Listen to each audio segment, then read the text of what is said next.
After the global financial crash of 2008, a story was told. The incoming coalition government framed the national economy not as a complex system, but as a simple household budget. A story of a nation with an empty credit card living beyond its means. The analogy was powerful and deeply misleading. If you've maxed out your credit card, you must stop spending. It was a narrative designed for maximum public impact. This message became the drumbeat of the national conversation. The message, repeated daily on the news, was simple and powerful. The country had to tighten its belt. The narrative of Labour's debt crisis was relentlessly pushed, shifting the blame for a global banking collapse onto the previous government's spending. We were told that deep, painful cuts to public services were not a political choice, but a harsh, unavoidable necessity. This was the doctrine of there is no alternative, TINA. The government insisted its hands were tied, arguing any other path would lead to economic ruin. This framing deliberately closed down debate, presenting an ideological project as simple, unavoidable arithmetic. This was the age of austerity, and we were told we were all in it together. A comforting phrase that suggested a shared national sacrifice, but the burden was far from equally shared. But let's look at the facts. The 2008 crisis wasn't caused by overspending on libraries or social care. It was a crisis born in the private financial sector, a firestorm of reckless gambling with complex derivatives by banks that were too big to fail. When this house of cards collapsed, the public had to bail out the banks to the tune of hundreds of billions of pounds. This colossal sum, a direct transfer of private debt onto the public ledger, was the true cause of the soaring national deficit. Yet the solution was not to fundamentally reform that system or properly tax the wealth that caused the problem. The chosen solution was to cut the public services that ordinary people who had played by the rules, relied on every single day. It was a classic case of privatizing the profits and socializing the losses, a political choice disguised as an economic necessity. So who really paid the price for austerity? Not the bankers who kept their bonuses propped up by public money, and not the wealthy asset owners. As policies like quantitative easing inflated asset values, their wealth wasn't just protected, it actively grew.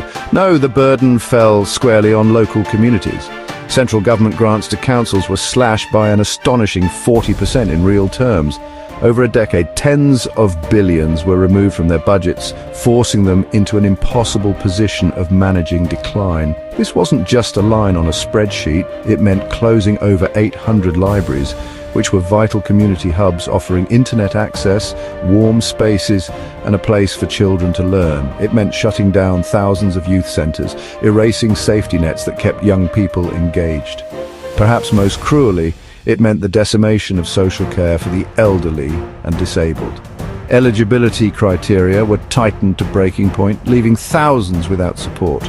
The infamous 15-minute care visit became the norm, a rushed, impersonal interaction that stripped away dignity, the very fabric of the public realm. The shared spaces that bind us together was systematically stripped bare.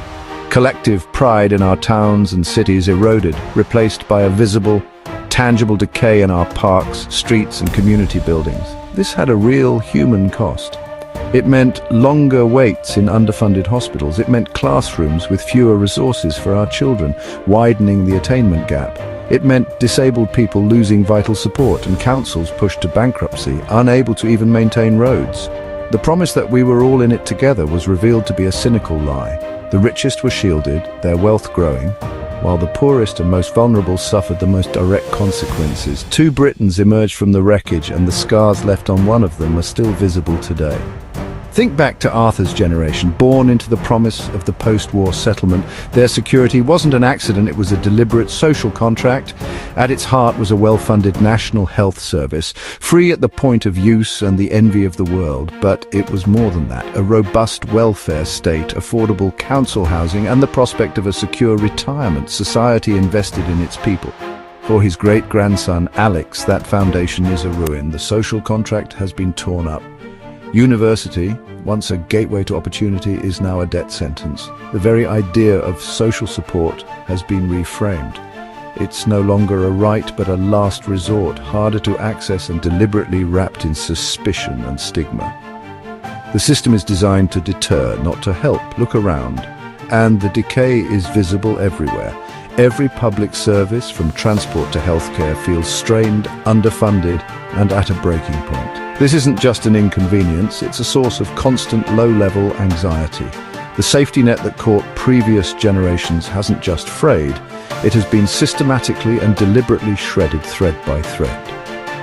And this brings us to the fundamental lie sold to the public to justify this managed decline: the lie of austerity.